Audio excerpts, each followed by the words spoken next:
Hi, I'm John Atack, I'm Sam Atack. and we are going to talk about a comment that was made, I can't remember where. I had suggested, probably on Discuss somewhere or other, that it would be a good idea to teach kids about human predators and the techniques that they use, the methods they use. And somebody suggested that this was culty.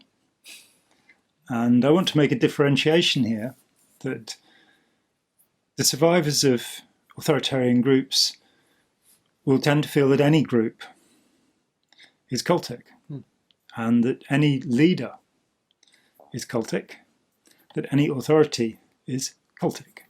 And it's not so. Unless we can achieve a pure anarchy in our society where everybody loves everybody and everything's lovely, then we do need sources of information.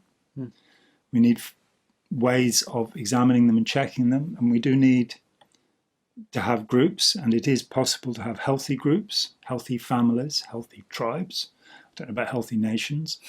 That doesn't seem to have worked too well.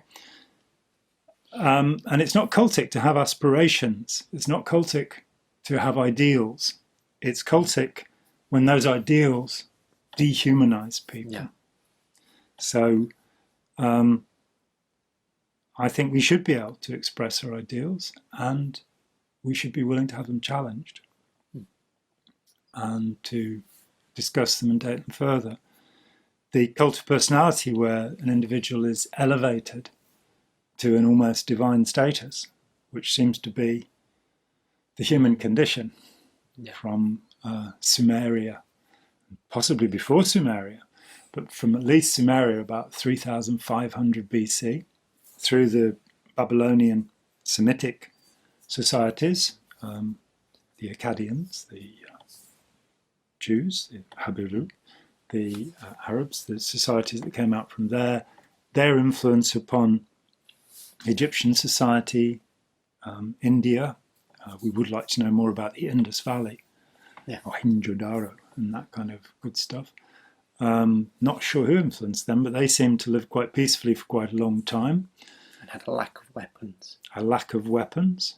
But apart from them, the Indus Valley civilization, the Chinese civilization, with some influence possibly from Cambodia, which is beyond my archaeological knowledge.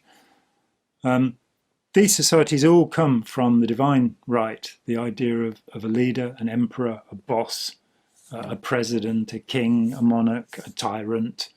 And it doesn't have to be that way. We've said this elsewhere in other conversations, we can actually have authorities who know what they're talking about. Yeah. It doesn't mean we have to believe what they're talking about. When somebody says, look, I've got a PhD, so you've got to do as I say. Yes. That's no good at all, is it? What should it be? What would be better? When somebody professes authority, what do you want to know?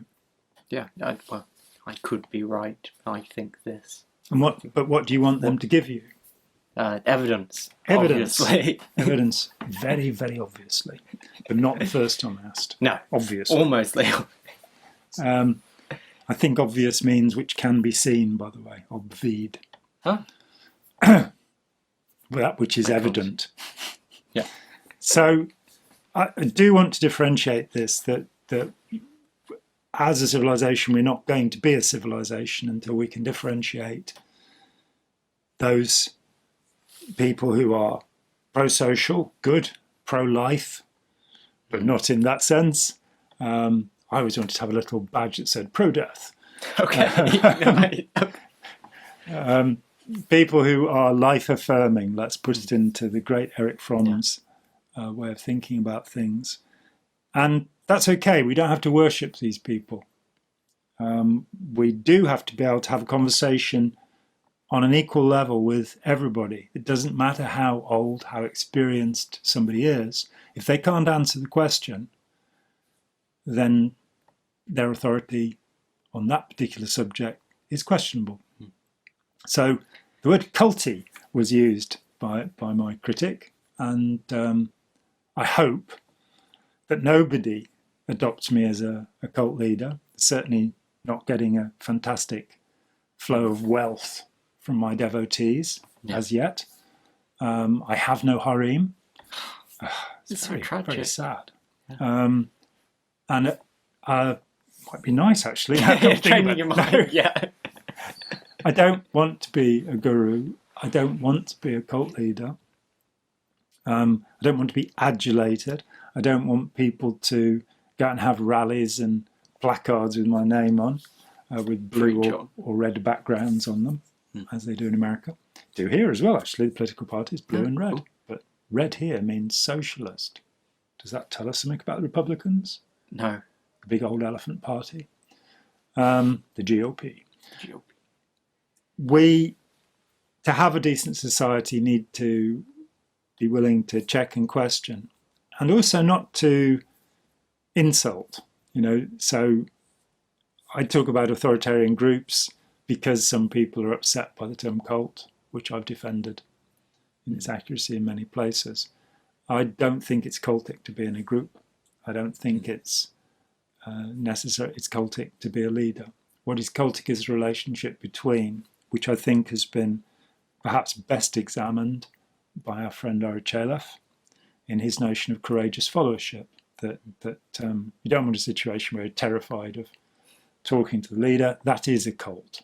And cults are created not simply by the leaders, but by the followers.